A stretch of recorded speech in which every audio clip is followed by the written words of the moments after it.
A América Latina pode, nesse momento, ser o grande farol para a nova esquerda que nós precisamos criar no mundo. Não queremos o Brasil dominado por outra potência. E temos outras poucas potências de olho no Brasil. Dilma Rousseff está em Cuba e hoje participou da inauguração de um porto financiado pelo Brasil. Durante a cerimônia, a presidente classificou como injusto o bloqueio comercial imposto ao país caribenho pelos Estados Unidos.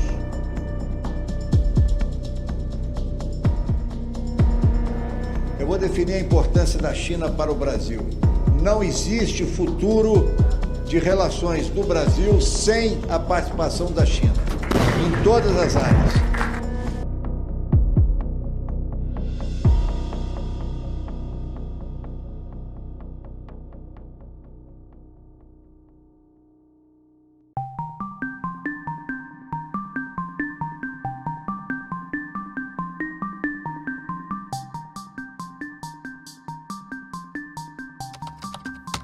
Antes das eleições de 2022 no Brasil, um fluxo de informação tomou o país.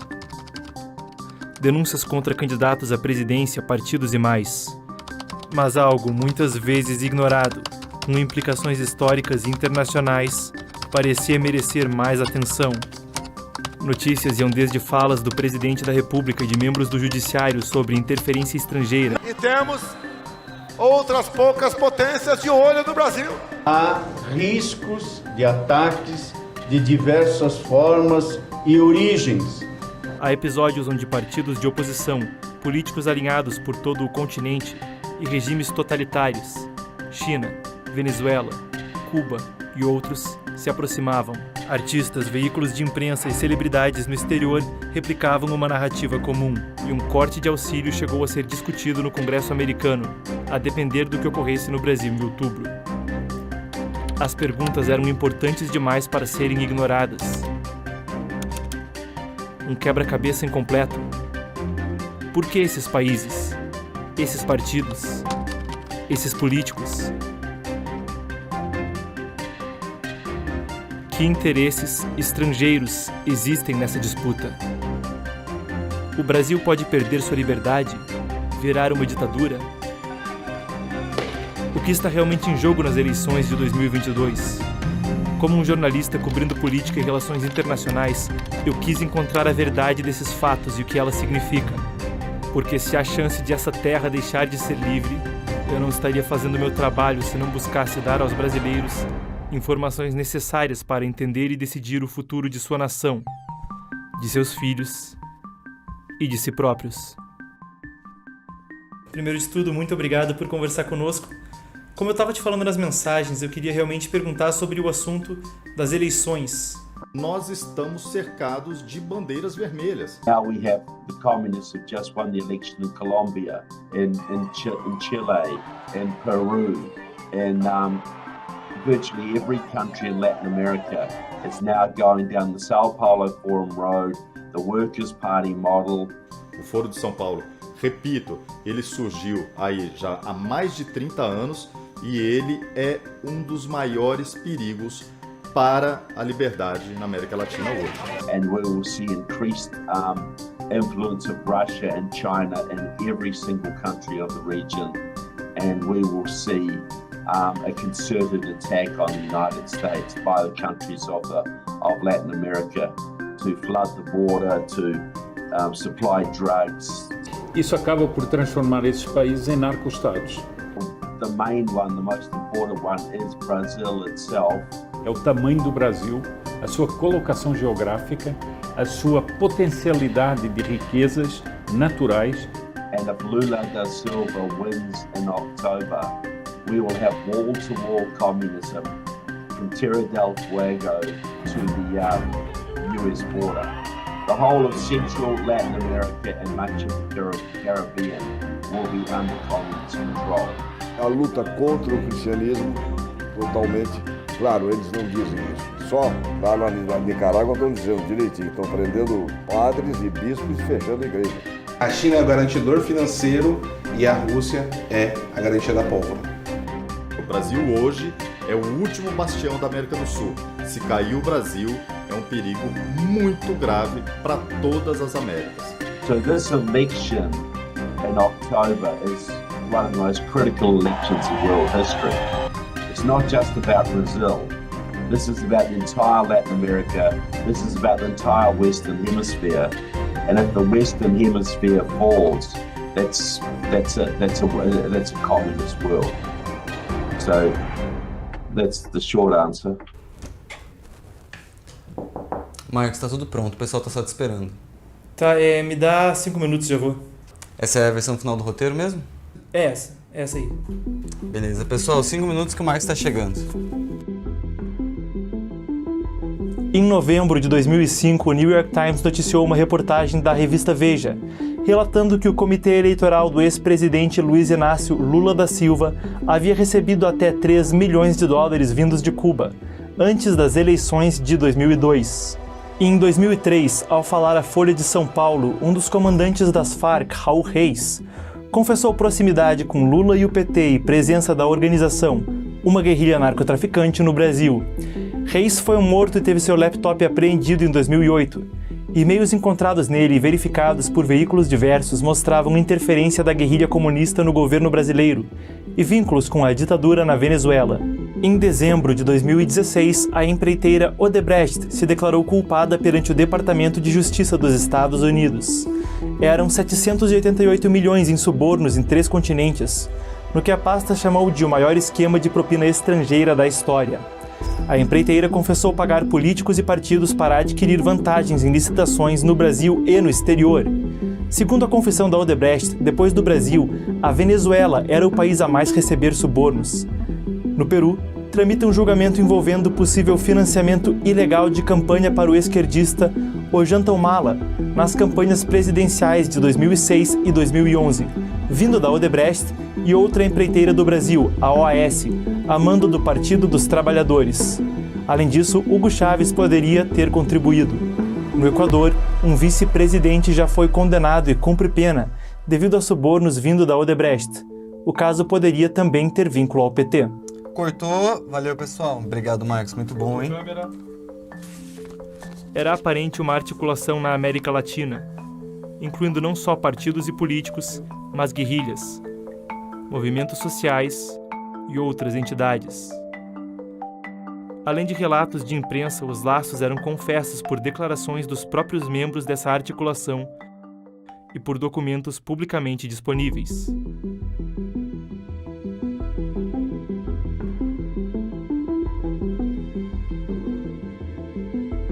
Yo recibí la invitación para asistir en 1995 al Foro de San Pablo, que se instaló aquel año en San Salvador. En aquella ocasión yo conocí a Lula, entre otros, a una mesa de trabajo donde estábamos un grupo conversando. Y recuerdo que me puso la mano por aquí y me dijo, hombre, quiero que hablemos. Y yo le dije, ¿quién eres tú?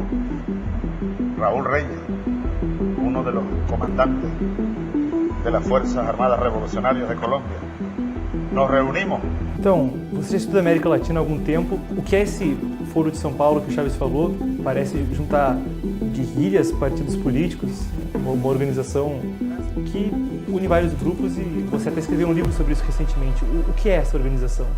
O Foro de São Paulo, ele é uma grande teia com vários propósitos, mas com um fim único.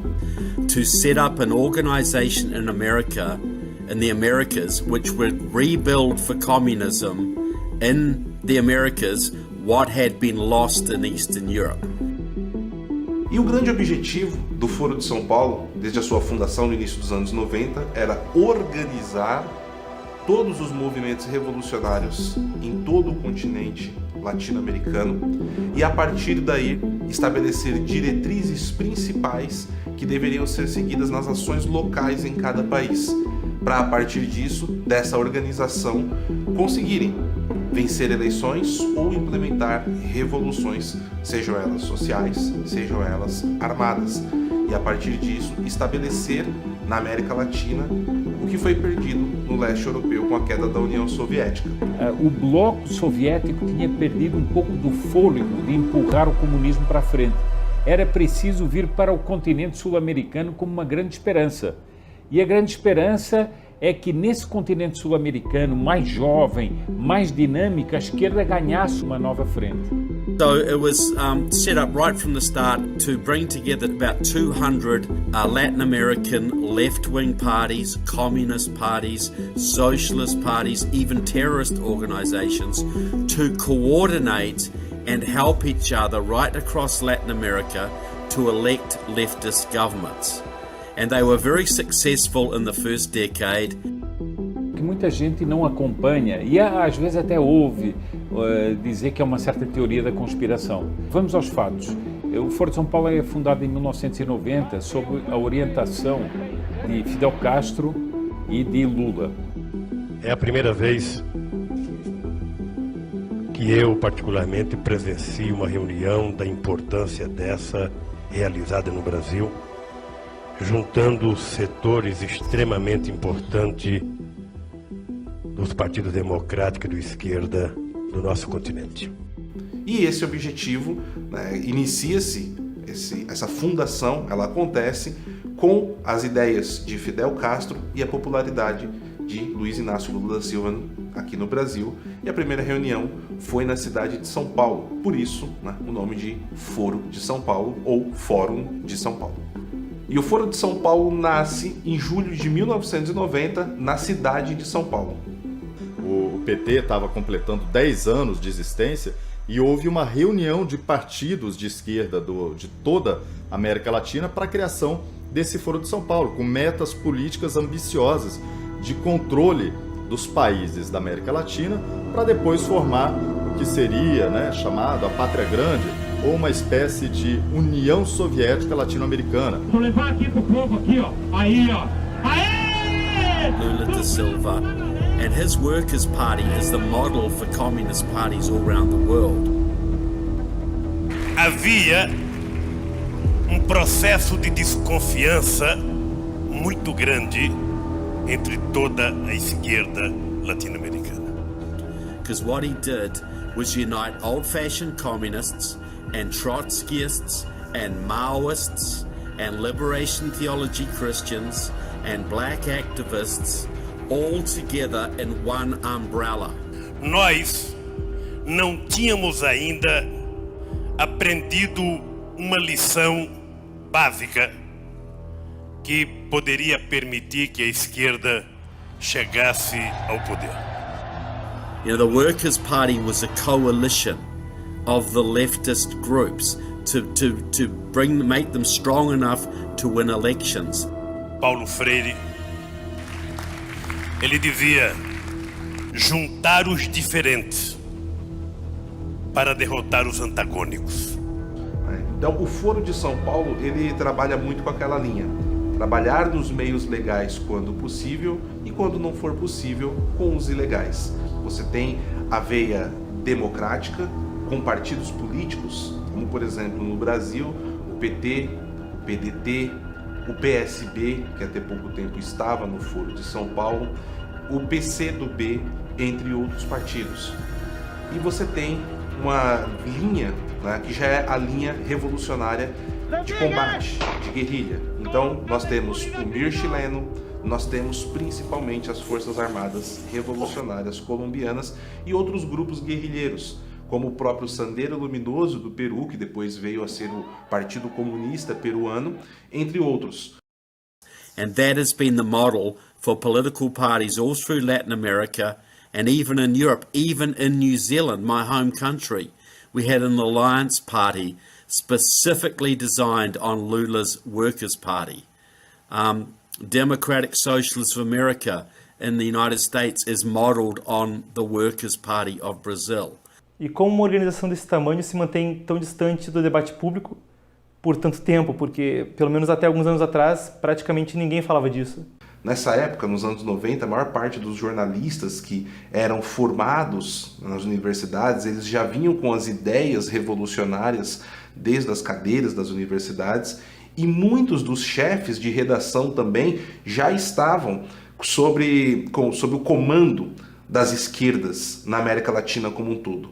Poucos foram aqueles que conseguiram fazer denúncias. O primeiro foi o advogado José Carlos Graça Wagner, que ainda nos anos 90 ele já fala da existência do Foro de São Paulo, e ao lado do professor Olavo de Carvalho, ao qual os dois eram conhecidos, começam a fazer denúncias em relação ao Foro de São Paulo e a todo momento são tratados como conspiracionistas, né, e pessoas que estão procurando o comunismo que acabou com a queda do Muro de Berlim, né, querendo trazer um inimigo onde já não existia para poder bagunçar a ordem política que estava sendo estabelecida no Brasil.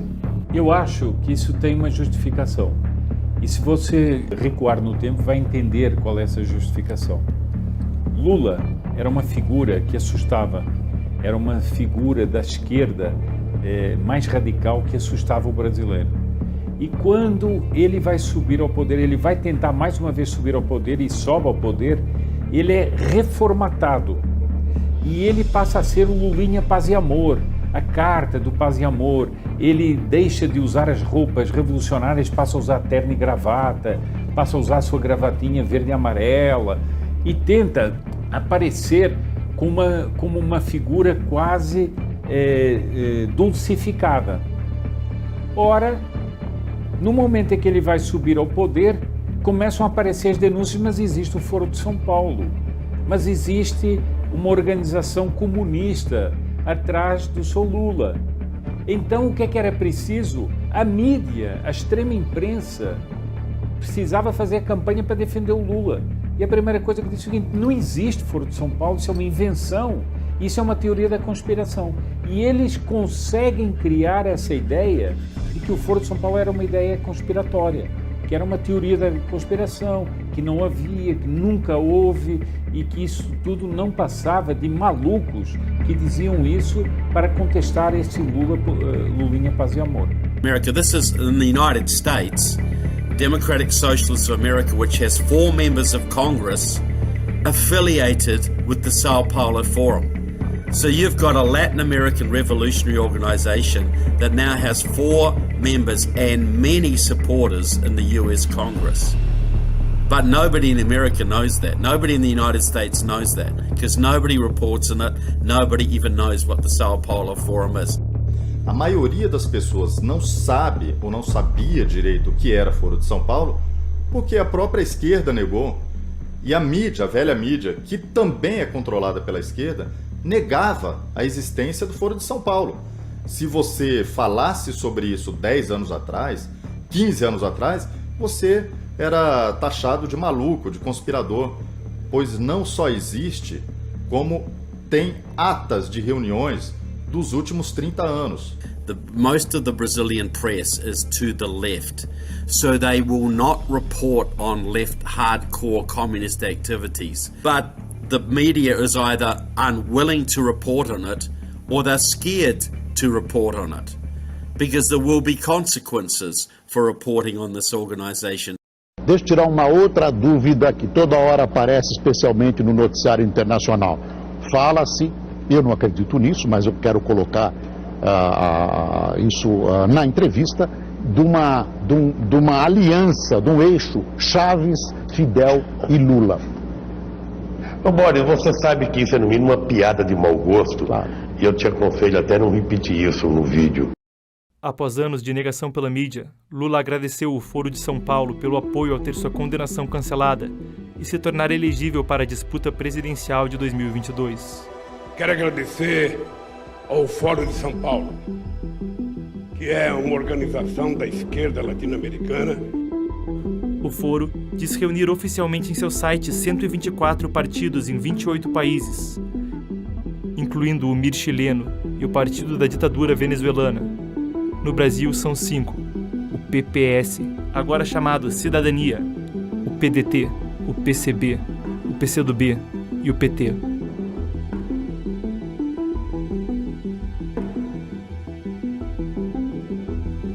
O PCdoB e o PT compõem a coalizão para a campanha do fundador da organização, Lula.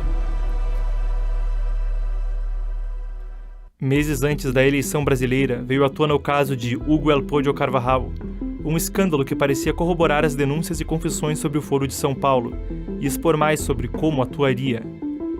Hugo Armando Carvajal Barrios, apelidado El Pollo, foi preso em setembro de 2021 na Espanha após anos foragido. Ele era um general do exército venezuelano e diretor da inteligência militar do país. Um depoimento dele à justiça dizia: o governo venezuelano financia ilegalmente movimentos políticos de esquerda no mundo há pelo menos 15 anos. Enquanto eu era diretor de inteligência militar e contra-inteligência da Venezuela, recebi muitos relatórios que mostravam que esse financiamento internacional estava acontecendo. Ele citou uma lista dos que acusa de terem se beneficiado pelo esquema, entre eles, a família Kirchner, na Argentina, Evo Morales, na Bolívia, Fernando Lugo, no Paraguai, Ollanta Humala, no Peru, Gustavo Petro, há pouco eleito na Colômbia, e Lula da Silva, no Brasil. Eram todos ligados ao Foro de São Paulo. Nosso país e a Colômbia seriam duas prioridades. As provas concretas que o ex-general diz poder fornecer estão pendentes, enquanto ele aguarda mais definições sobre sua extradição para os Estados Unidos. Denunciados por ele negaram que isso fosse verdade, mas as denúncias de financiamento ilegal são menos curiosas do que a acusação pela qual ele foi preso. El Pollo foi apontado pela Justiça dos Estados Unidos como parte do Cartel de los Soles, ou Cartel dos Sóis em português, dita uma facção criminosa dentro das Forças Armadas e outros órgãos de Estado da Venezuela. O próprio presidente venezuelano, Nicolás Maduro, também está incluído nessa alegação. O ex-general havia sido indiciado por participar no que a justiça chamou de uma conspiração narcoterrorista para, como se lê nos próprios documentos da corte, inundar os Estados Unidos com cocaína junto às Farc. Um dos fatores em todo o caso e nas denúncias que El Pollo fez, depois de preso, era a presença não só de agentes ligados ao Foro de São Paulo, mas principalmente, ele citou um de seus membros fundadores, a ditadura comunista de Cuba. So, one of the things you were discussing was the relationship between the Cuban regime and drug cartels in Venezuela and beyond. The Cuban government has long historic ties with the international drug cartels, with the Medellin cartel, for example. Fidel Castro played as a mediator between drug cartels in Colombia and Manuel Noriega. When Manuel Noriega ran into some difficulties with the drug cartels, the padrino who was able to bring peace between both sides was Fidel Castro.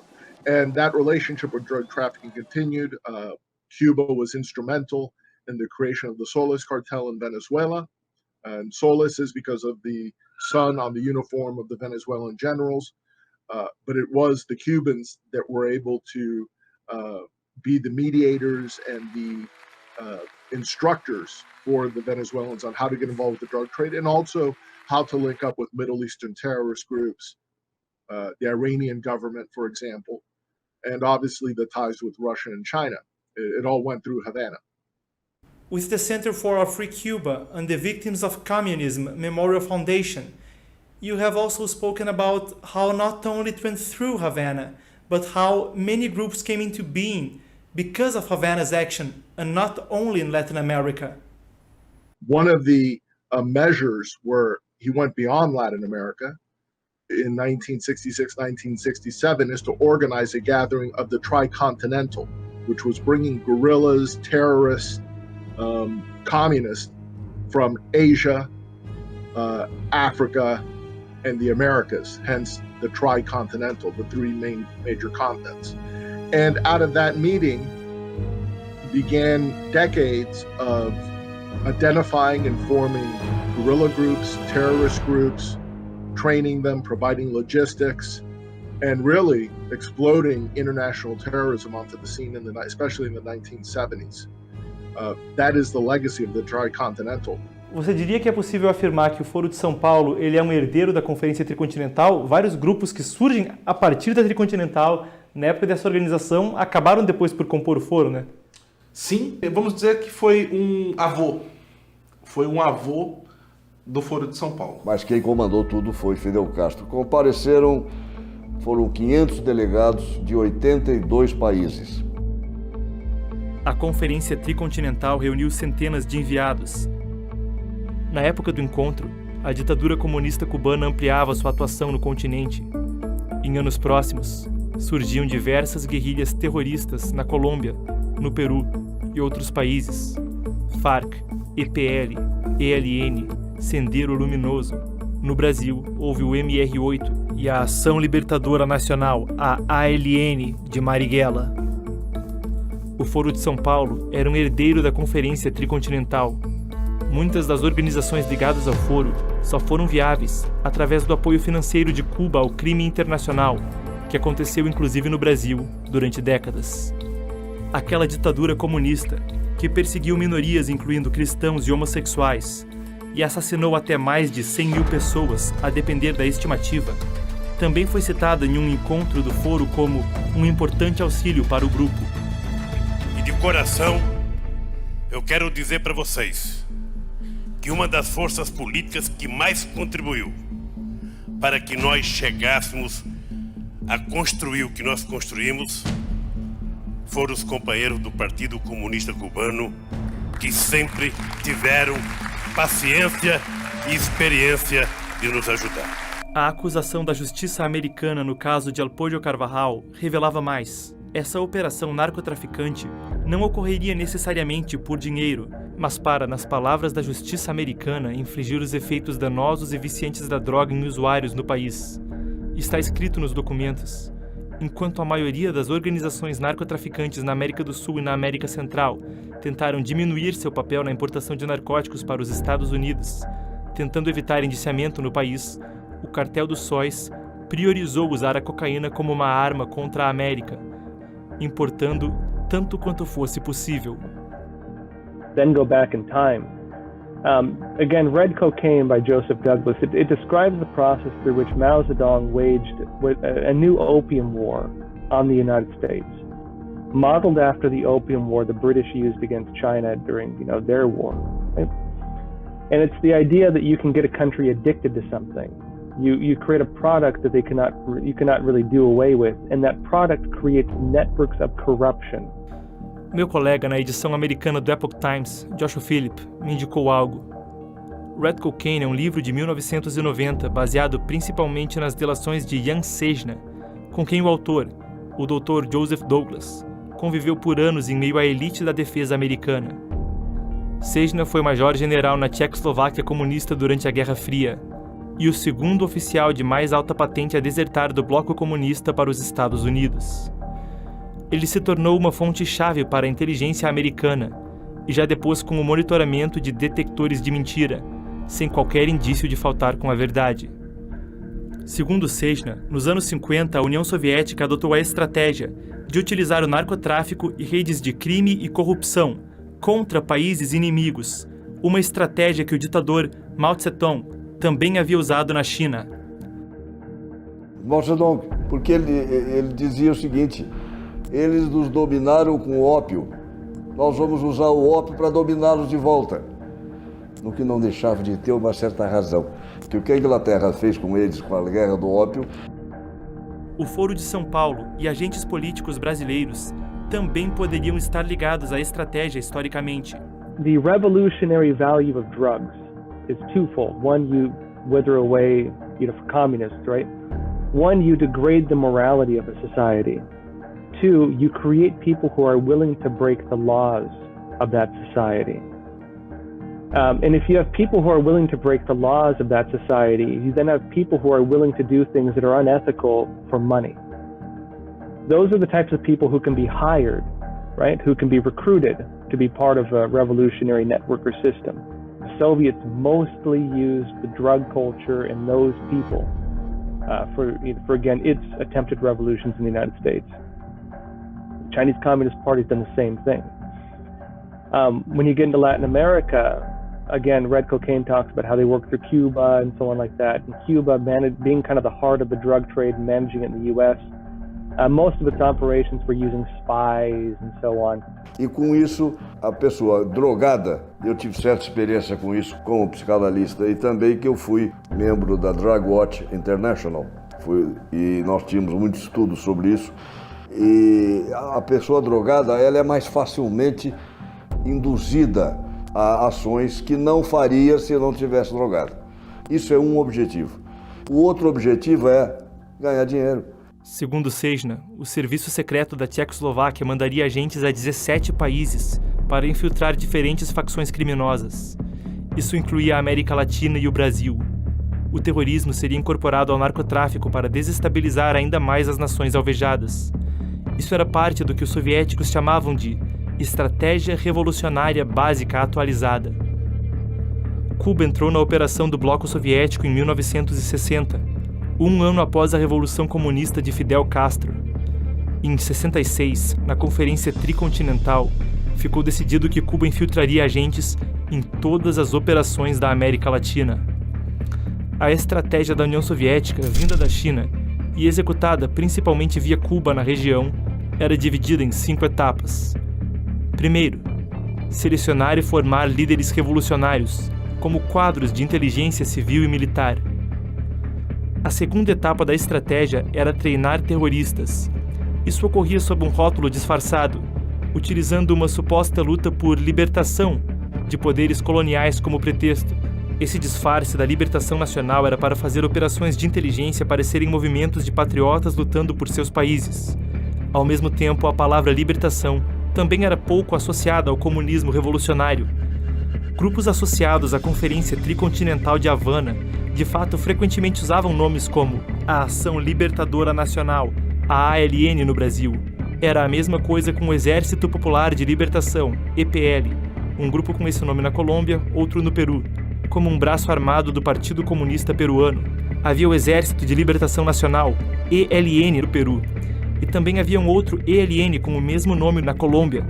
Na Nicarágua era a Frente Sandinista de Libertação Nacional. Essa guerrilha acabou por se tornar um partido político e até hoje governa a Nicarágua, afiliada ao Foro de São Paulo. A Frente Farabundo Martí de Libertação Nacional, FMLN de El Salvador, também já governou seu país.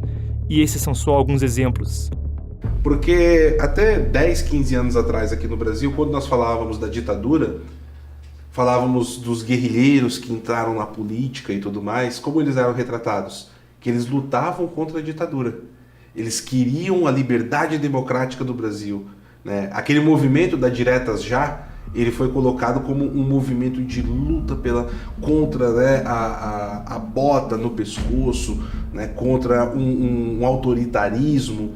E, na verdade, o que eles estavam fazendo? Lutando pela ditadura do proletariado, como alguns revolucionários nos últimos anos vêm dizendo, né, o próprio Gabeira. Gabeira, treinado em Cuba. Treinado em Cuba, então...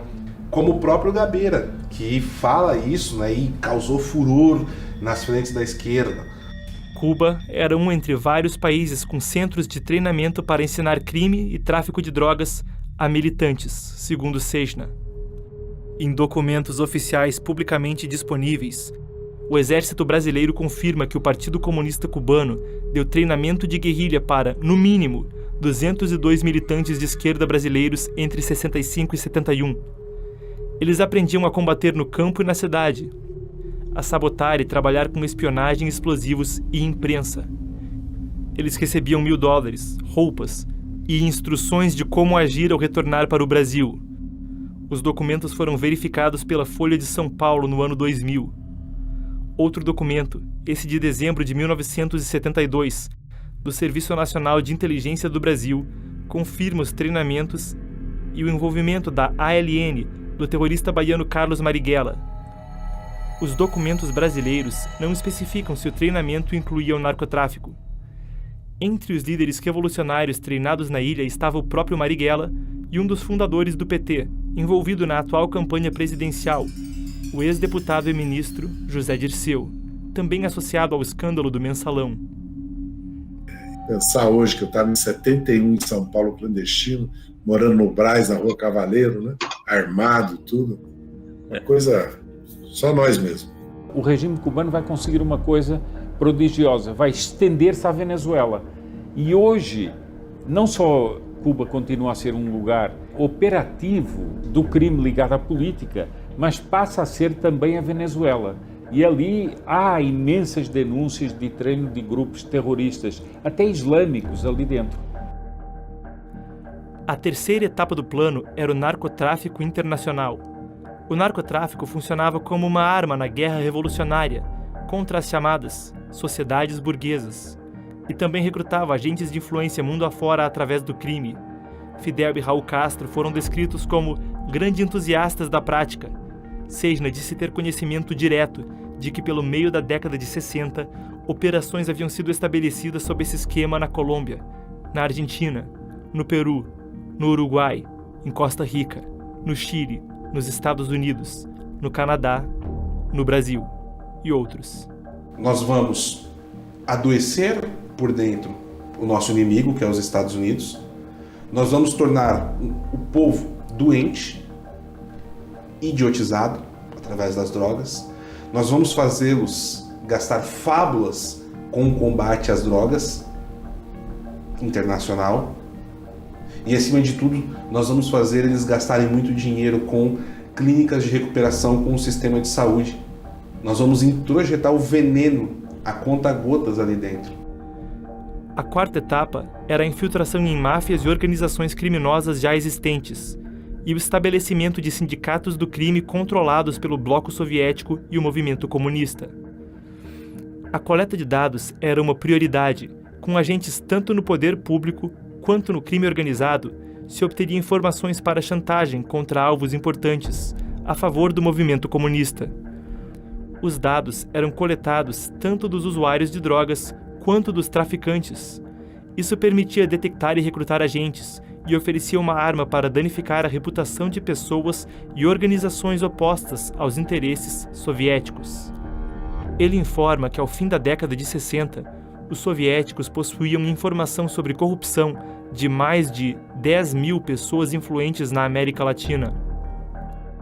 O Sejna, quando ele escreve tudo isso, ele já desertou e ele está relatando coisas que ele sabe que aconteceram. E ele fala que, quando ele desertou, acredito que foi 68 ou 72, quando ele desertou para os Estados Unidos, ele fala que naquela época já eram mais de 10 mil contatos que eles tinham na América Latina a partir desse esquema. Então, é razoável a gente pensar que esses contatos hoje ficam com Havana, com o Foro de São Paulo? Certamente.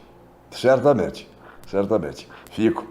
Devem estar com eles. É por isso que muitas coisas estranhas acontecem. Isso se soma a todo o aparato de espionagem do movimento comunista. O ex-arquivista do Serviço Secreto Soviético, Vasily Mitrokhin, que foi da Rússia para a Inglaterra em 1992.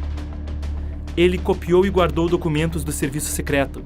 Os documentos mostram que a ex-presidente e ex-vice-presidente da Argentina, Isabelita Perón, era um contato soviético, seu ministro da Economia também. No Brasil, pelo menos um diplomata do Itamaraty era um agente.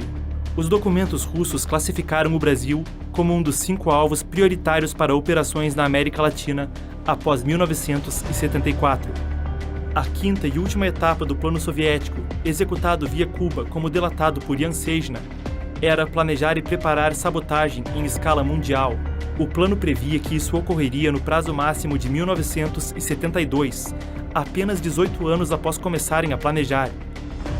A operação foi declarada muito exitosa e de baixo custo. Em 1987, 3 anos antes da formação do Foro de São Paulo, um desertor do governo da Nicarágua, país governado por membros do Foro, disse que aquele regime ainda usava drogas contra os Estados Unidos. Nas suas palavras, é uma forma de guerrear e também traz lucro. 2 desertores militares cubanos, o Major Florentino Aspillaga e o Major Antônio Rodrigues, confirmaram que isso ainda estava ocorrendo até pelo menos o final da década de 80, quando desertaram. Em 89, traficantes colombianos confessaram culpa, com evidências em vídeo, de como a ditadura cubana auxiliava o narcotráfico. Eles afirmaram que uma taxa iria para Fidel Castro, que logo em seguida fundou o Foro junto a Lula. Se o que Sejna diz é verdade, e tudo indica que é, até hoje, milhares de pessoas e famílias tiveram suas vidas destruídas por drogas e crimes violentos ligados a grupos terroristas, sem sequer saber que, na verdade, esse era o objetivo, parte dos métodos revolucionários da extrema esquerda na América Latina e do movimento comunista internacional. Sejna diz que a estratégia começou a operar efetivamente em 1960. As Farc passaram a atuar formalmente em 64, garantindo santuários para atividades ilícitas e inserindo a Colômbia na indústria de drogas em escalas industriais. O tráfico de cocaína explodiu com o enorme consumo no Rio e em São Paulo dos anos 60, consolidando o trânsito da droga no Brasil para países desenvolvidos. Em uma década, após o início alegado do Plano Soviético, um negócio dito de fundo de quintal, que era o da cocaína na América Latina, se tornou uma indústria multinacional altamente organizada. Nos anos 80, cartéis controlavam redes de processamento, laboratórios, aeronaves, pontos de transbordo e armazéns. A taxa de homicídios de São Paulo, segundo um dos principais jornais do Brasil, se manteve constante em cerca de 5 para cada 100 mil habitantes por 4 décadas, mesmo com o aumento da população. Em 1968, o número era mais que o dobro, chegando ao patamar que a OMS considera epidemia de homicídio. Em 1984, a taxa era 8 vezes maior. Entre 65 e 68, assaltos a banco aumentaram 37 vezes. Roubos subiram 166%.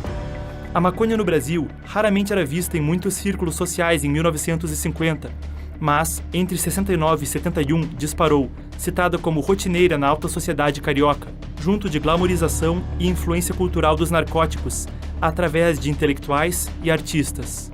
Na fronteira dos Estados Unidos com o México, os 850 quilos dessa droga confiscados em 62 já eram várias toneladas em 65.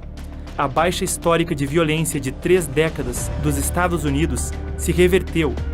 Entre 60 e 80, a taxa de homicídios mais que dobrou e quase todas as categorias de crimes violentos cresceram: estupro, assalto, latrocínio. Desde a época em que Cejna alega o início desse plano, nações inteiras parecem ter se tornado reféns de redes de corrupção sistemáticas, não muito diferentes das concebidas na estratégia comunista, e em uma inferência possível a respeito. Logo antes das eleições, a revista Veja e outros veículos trouxeram à tona relatos de fontes primárias, ainda pendentes de provas, de que haveria laços entre crime organizado e políticos brasileiros. Quando nós falamos desses grandes grupos criminosos, nós falamos da sua aliança com partidos. Há certos partidos que têm alianças com certos grupos criminosos. Isso, para muita gente, parece um escândalo, mas isso é uma meta. Essa é a própria essência da esquerda. It's a perfect tool for revolution, because revolution is about destroying the existing social order so that a new one may be imposed. So it's no surprise the communists would be heavily involved in the drug trade. It's basically at the top levels, if your government is heavily corrupted and dependent on narco money, they're not going to be fighting communism. You know, they're getting their drugs from the communists. They are going to roll over to the communists. They're going to make as much money as they can, then hopefully get out of the country before the revolution. That's what they'll try and do. So it corrupts business, politicians, media figures, and those who are not corrupted are too scared to stand against it. So there is no opposition. Nobody's going to stand against these people because they'll kill you or they'll kill your family. So these whole countries are taken over and they are basically now tools of the communists. You know, Mexico is now basically a tool of the communist movement, which is why it's allowing hundreds of thousands of illegal immigrants to go through its country every day to flood the American border, because they take drugs, they bring in terrorists, and it's part of the revolution to destabilize America. Entrevistados me apresentaram ao conceito de convergência e economia ilícita, ao falar mais sobre o uso de drogas para fins revolucionários. Uma vez que esse aparato esteja em funcionamento, organizações que podem não ter propósitos revolucionários se articulam em atividades econômicas que borram a fronteira entre o legal e o ilegal, incluindo formas de mineração, plantação de tabaco e mais. Algo relacionado que vinha à mente como outro fator onde haveria possibilidade de interesse estrangeiro era o programa Mais Médicos. A iniciativa começou em 2013, no governo de Dilma Rousseff, intermediada pela OPAS, a Organização Pan-Americana de Saúde, que é um braço da OMS. Ela visava preencher mais de 18 mil vagas de trabalho na saúde. Cerca de metade foram preenchidas por profissionais cubanos. Até o fim do ano, o Brasil vai receber 4 mil médicos cubanos. Na tarde desta quinta-feira, profissionais cubanos do programa Mais Médicos chegaram à base aérea do Aeroporto Internacional de Brasília. Na cidade dele, dos 7 profissionais do programa, 5 são cubanos. Havana exigia que os profissionais cedidos fossem avaliados apenas em Cuba. Ao Brasil, caberia só familiarizar os médicos ao idioma, a práticas processuais, administrativas e à legislação. O Ministério vai repassar à OPAS o valor previsto no edital, de R$10 mil para cada profissional. O recrutamento e os salários não eram acertados entre o Brasil e Cuba, mas entre o governo de Cuba e os médicos, com intermediação da OPAS. O resultado foi que o regime cubano acabava por reter a maior parte da remuneração. Hoje, dos R$ 11.500 pagos mensalmente, só de 25% a 30% ficam com o médico. Hoje os profissionais ficam com apenas 30%. A OPAS foi intermediária financeira entre o governo federal e a ditadura cubana, usando sua própria conta bancária nos Estados Unidos para converter reais brasileiros em dólares e depois transferir uma quantia significativa de dinheiro para Cuba. Das centenas de milhões de dólares oriundos do programa Mais Médicos, 85% desse montante era enviado para a ditadura, enquanto os médicos recebiam apenas 10% do salário e a OPAS 5%. Em junho de 2021, uma onda de protestos contra o regime cubano irrompeu na ilha. Na época, eu entrevistei o diplomata Everett Ellis Briggs. Nascido em Havana, ele se tornou um alto oficial de segurança dos Estados Unidos e foi embaixador em diversos países. The largest source of income for Cuba in the last few years has been the slave trade in medical personnel, where the Cuban government assigns medical personnel abroad. Foreign governments pay them, but they pay the Cuban government, and the medical personnel get a pittance.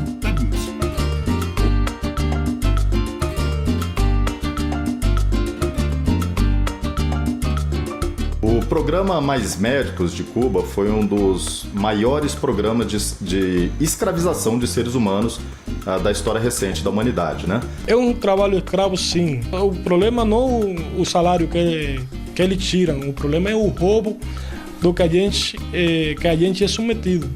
A mentira que a gente é submetido pelo governo cubano. A possibilidade disso retornar com o apoio de uma entidade internacional, para a gente fica muito claro os interesses que operam essas entidades internacionais. Ele afirma que foi obrigado pelo governo de Cuba a trabalhar por 3 anos na Venezuela e mais 3 anos no Brasil, repassando sempre a maior parte do salário para os governantes da ilha. Eles vinham para o Brasil para receber um salário.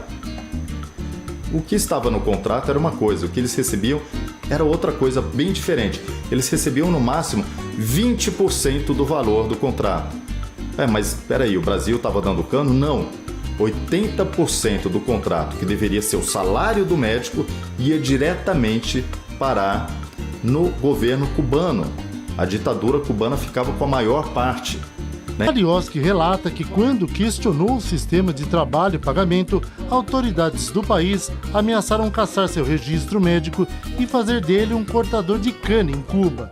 Ele foi obrigado a sair do programa e pedir asilo ao governo brasileiro para não ter que voltar ao seu país de origem. Por isso que nós dizemos que os médicos e suas famílias eram reféns. Isso acontece também com atletas cubanos que vão treinar no exterior. Eles precisam cumprir as regras do governo porque as famílias ficaram em Cuba. O médico não vinha para o Brasil com a sua família, era proibido. As famílias sempre, filhos, mulheres, mães, pais, os parentes de primeiro grau, ficam em Cuba como uma garantia de que, o profissional vai cumprir com tudo que lhe foi mandado, 2, que ele vai voltar para o país. O médico está separado da mulher e das 2 filhas há 8 anos. Cuba é uma ilha de zumbis, como falam aqui. O pessoal está livre, está respirando, está vivo, mas está morto, não tem sono. The civil rights organization Cuban Doctors Human Rights Team filed a federal lawsuit Friday morning seeking damages on behalf of Cuban doctors who say they were forced to provide health care in Brazil. Ele já começou a pagar o participação do PT. Então você vê que o PT por nós tinha diálogo. O PT tinha diálogo por nós cabuloso, mano. Odebrecht esparramou tanto dinheiro que até as Forças Armadas Revolucionárias da Colômbia foram aquinhoadas. Reportagem da revista Veja revela que a empreiteira começou a pagar uma mesada mensal às Farc nos anos 90. Lula falou sobre o encontro que teve com o ex-presidente Fidel Castro. De velhos amigos, de velhos companheiros. É com muita alegria que dirijo essa mensagem fraterna aos participantes da 22ª reunião do Fórum de São Paulo.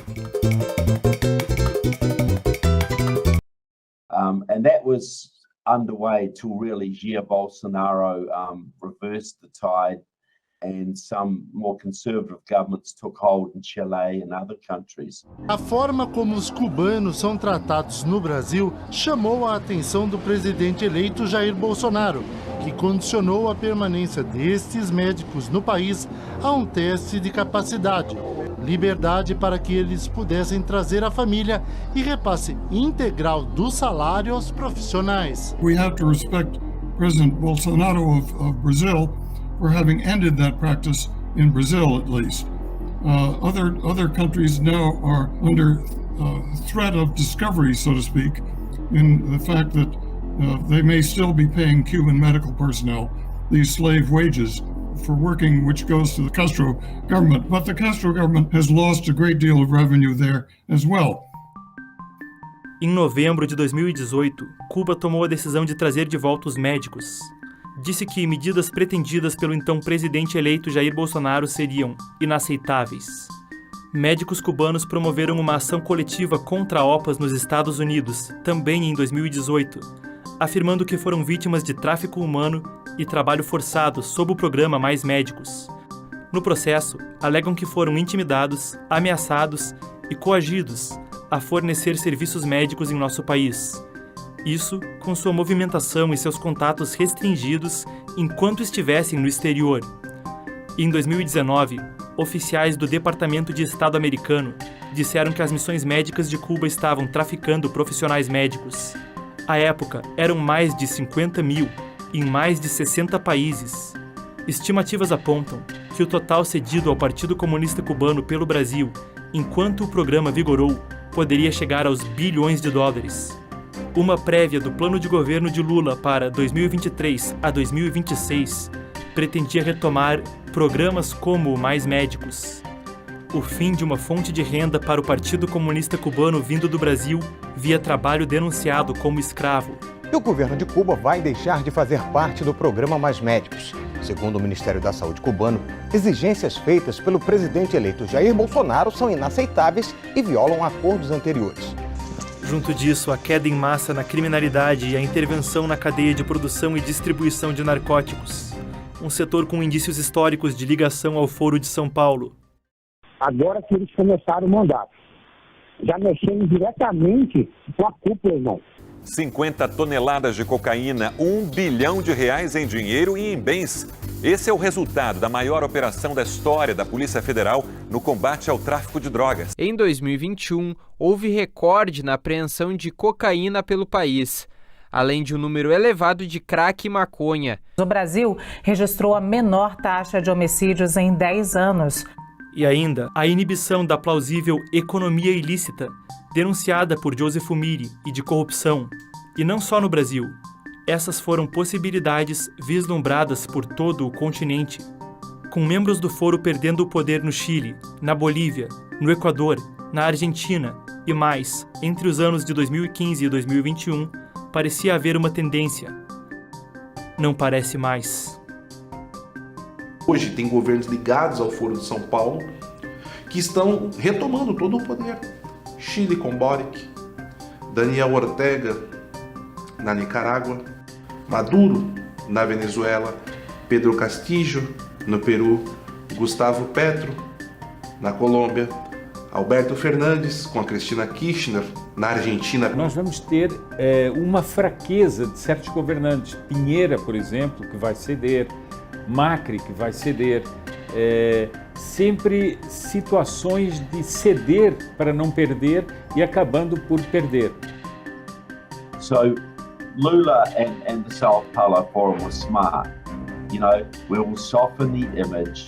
We will not emphasize communism. We'll emphasize social democracy. But we will unite every party of the left we can, from hardcore communist to social democrat. We'll run on a moderate social democratic program, but we will bring our people into power. We will get money from the state. We will indoctrinate our children. We will control our media. It will make slow constitutional changes to basically make it harder and harder for conservatives to win and to embed our power in the main cities across Latin America and also into the agricultural areas through the landless peasants. Communism is being sold under a socialist or a social democratic banner. And the goal is to win political power, then use the money of the state and the constitutional powers of the state to make things harder and harder for your enemy and easier for you, to the point that they have enough power they can openly declare themselves communists, because by that time it's too late. And that's the game for Brazil. Le puedo decir desde Venezuela, estamos cumpliendo el plan, Foro de Sao Paulo. El plan va como lo hicimos. Voten por Gabriel Boric. Va perfecto el plan. Si Chile tiene nuevo presidente electo, es Gabriel Boric. Ustedes me entienden, Foro de Sao Paulo, el plan va en pleno desarrollo. No companheiro Gustavo Petros. Victorioso. Para presidente da Colômbia. Todas las metas que nos hemos propuesto en el Foro de Sao Paulo las estamos cumpliendo una por una. La izquierda gana por primera vez la presidencia de Colombia. Gustavo Petro venció. Es la unión de los movimientos sociales, progresistas, revolucionarios, nacional populares, de toda América Latina, el Caribe y más allá del mundo. Pedro Castilho, de 51 anos, foi confirmado vencedor. Por Sao Paulo ha salido revitalizado, reimpulsado. Y así debemos seguir articulando los partidos políticos progresistas, revolucionarios, de izquierda, avanzados de toda América Latina, del Caribe y del mundo, con los movimientos sociales. Esa fue la estrategia que trazamos. Y vamos bien. Vamos mejor de lo que pensábamos. Mucho mejor de lo que pensábamos. É importante a gente entender o papel do Brasil no Foro de São Paulo. É o garantidor financeiro. O Brasil, ele é o hospedeiro. O papel do Brasil é ser o hospedeiro do parasita revolucionário. O Brasil é o fiador. Nesse momento, se o Brasil caísse nas mãos do Foro de São Paulo, seria por demais importante para eles. Por quê? Porque por causa da localização geográfica do Brasil, do tamanho do Brasil.